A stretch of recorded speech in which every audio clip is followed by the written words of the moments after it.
"You are not even trying to understand how stressful this is for me," she screamed when I suggested we cut back on expenses. So I decided to test her love by losing everything, and lost her exactly as quickly as I expected. I am Cameron, 34M, a software engineer at a tech company in Seattle. I make good money, $120K, own my house, well, the bank and I do, and have always been the type of guy who enjoys taking care of the people I care about. Maybe too much. Looking back, my girlfriend Vanessa, 26F, and I have been together for almost 2 years. We met at a coffee shop where she worked part-time while figuring out her career path. She was beautiful, fun, and seemed genuinely into me. She was the one who asked for my number, and our first few dates were simple. She even insisted on paying for herself, which I thought was refreshing. Things changed gradually. About 3 months in, her car broke down, and the repair costs were just too much right now. I offered to help, and she initially refused, saying she didn't want to be that girl. But after some gentle insistence from me, she accepted with the most grateful smile I had ever seen. She made me dinner that night, told me how amazing I was, and made me feel like her hero. That was the beginning of a pattern I was too blind to see. Over the next few months, her financial emergencies became more frequent. Her hours at the coffee shop got cut. Her roommate moved out unexpectedly. Her laptop died when she was just about to start an online course. Each time, I stepped in to help, and each time, she showed her appreciation in ways that made me feel needed and valued. By our 1-year anniversary, I was paying for most of our dates, covering half her rent temporarily, and had loaned her my second car indefinitely. She had quit her coffee shop job to focus on finding her passion. With my support, of course. I have always been somewhat loose with money. My father showed love through financial support rather than words, and I internalized that. My expenses were already high, mortgage on a nice house, decent car, tech gadgets, and I had refinanced last year, so the extra spending didn't immediately alarm me. My sister Michelle, a financial advisor, was the first to raise concerns. After dinner one night, while Vanessa was in another room, Michelle asked to see my accounts. Reluctantly, I pulled up my bank statements. She did the math quickly. I had spent over $40,000 on Vanessa in 18 months. Between rent assistance, car expenses, expensive dinners, designer clothes for networking events, and various emergencies, it had added up without me tracking it all together. "When is the last time she paid for anything for you?" Michelle asked. I couldn't remember. When is the last time she seemed just as happy doing something free as something expensive? I couldn't answer that either. The conversation bothered me, but I pushed it aside. Vanessa loved me, right? She was just going through a tough time. Then came my buddy Derek's birthday at a casual bar. Vanessa texted that she suddenly wasn't feeling well and would stay home. Later that night, I saw her Instagram story. She was out with her friend Taylor at an upscale cocktail bar downtown. When confronted, she got defensive. "I didn't feel well for your thing." But then Taylor called and said she needed me. I started feeling better, so I went. "Why are you monitoring my social media?" I started paying more attention to Vanessa's behavior as the days went by.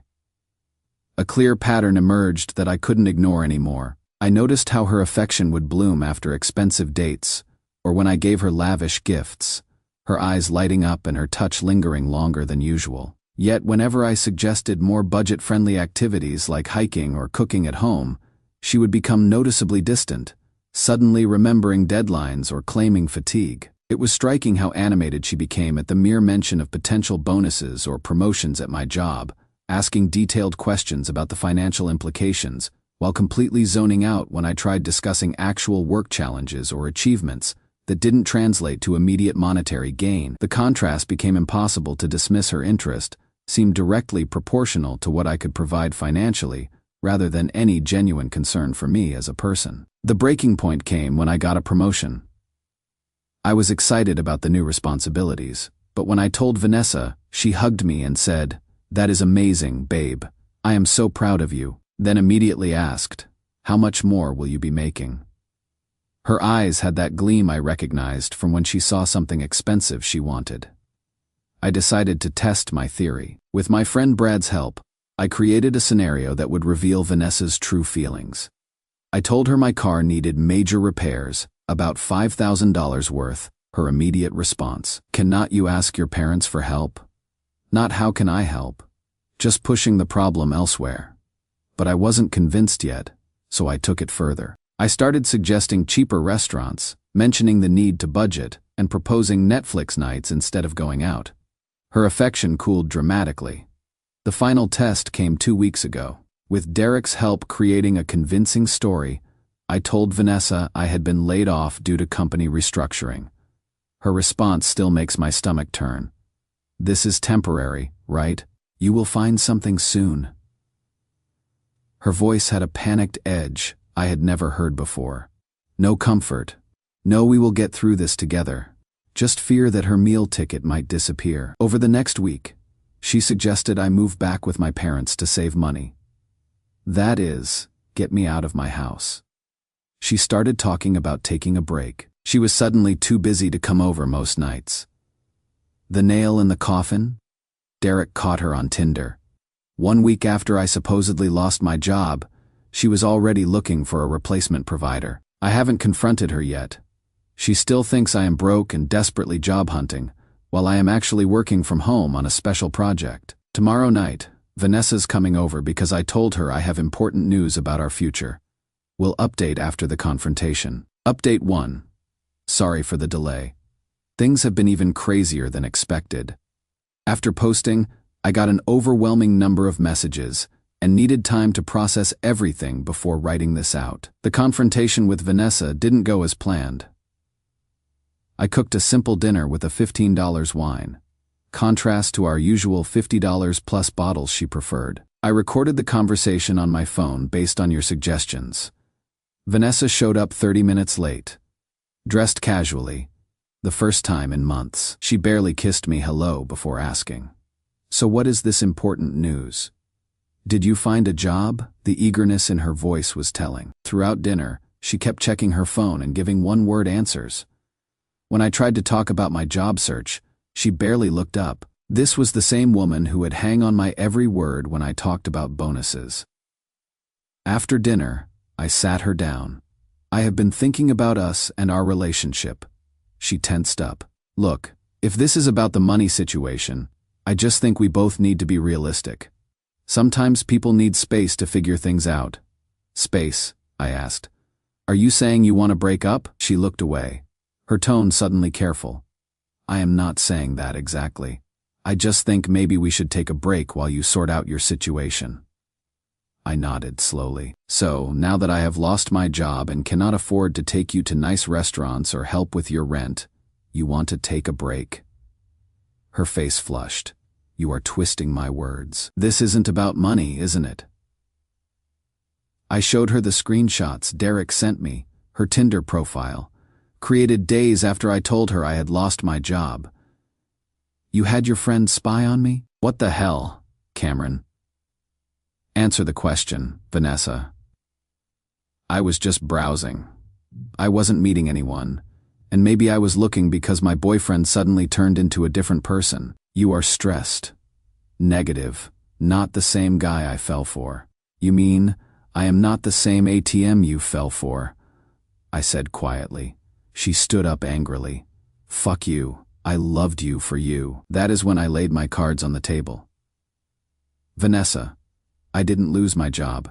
There was no layoff.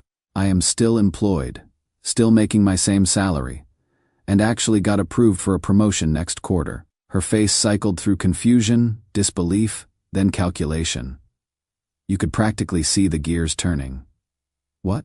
Why would you lie about something like that?" Her voice had completely changed. Softer now, with that sweetness she showed when wanting something. "I was testing a theory. I wanted to see if you loved me or my wallet. Turns out, it was never me." "That is insane," she whispered.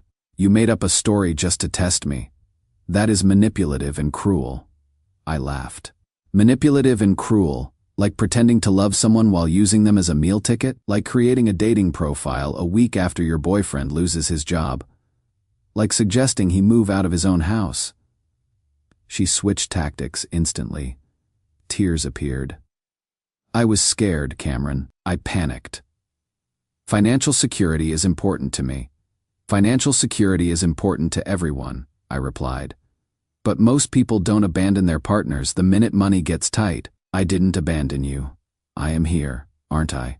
I made a mistake. Please, give me another chance. I love you, not your money. For a second, I almost wavered. She looked so sincere. But then I remembered her Instagram from the previous night, a photo of an expensive cocktail captioned "Ready for an upgrade." I showed her the screenshot. Were you talking about your phone or your boyfriend? Her face hardened. The tears vanished. You are such an asshole.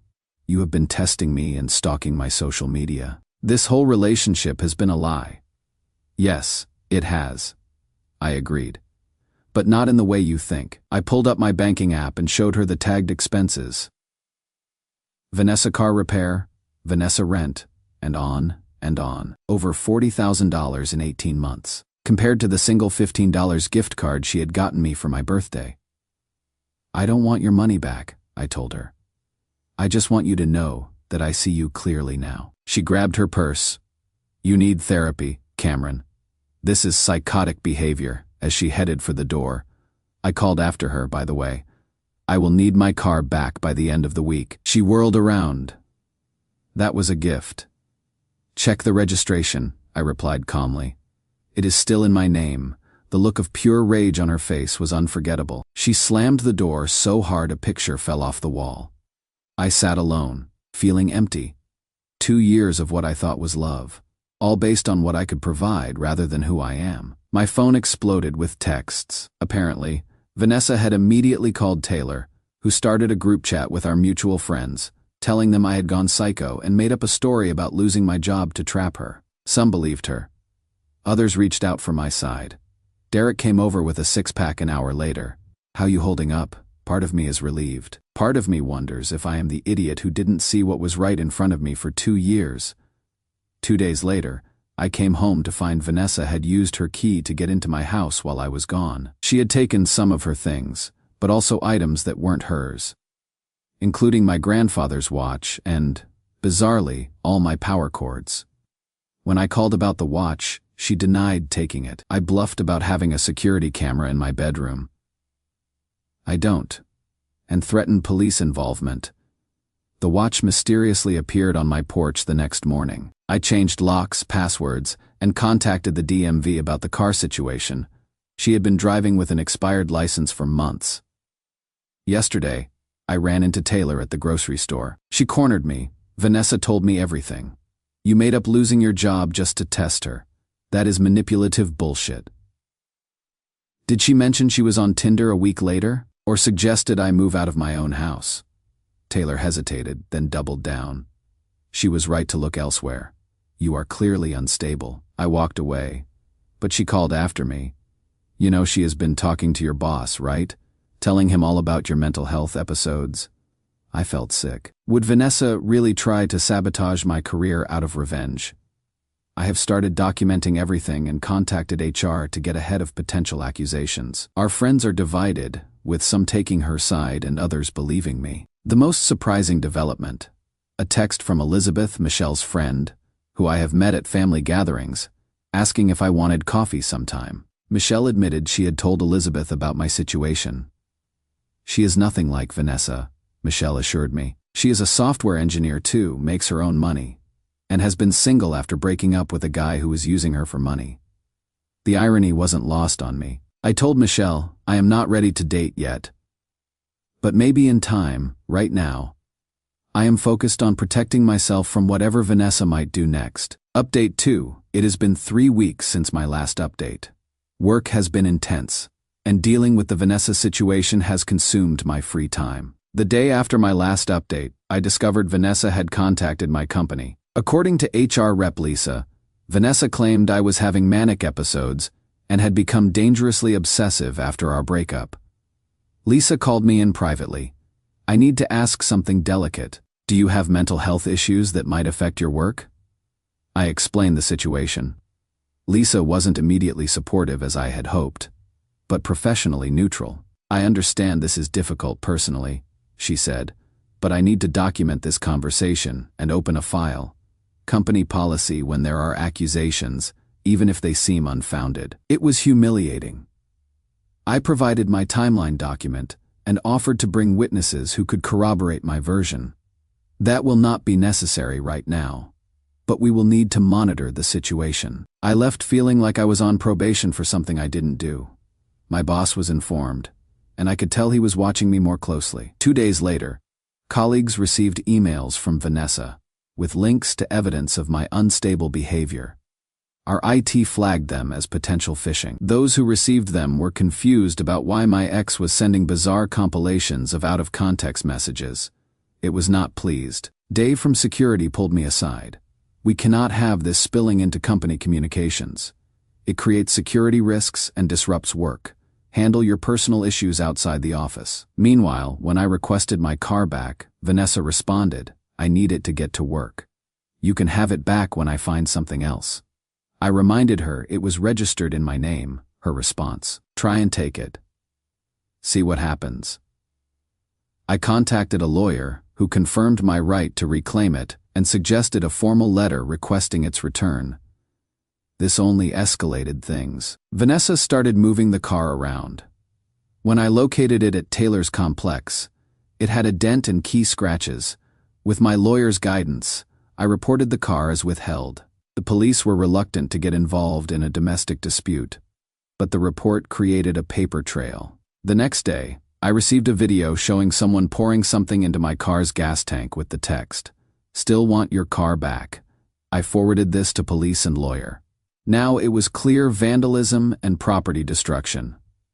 The police assigned a detective to investigate. The car was recovered 2 days later, abandoned across town. Sugar in the gas tank, slashed seats, and asshole keyed into the hood.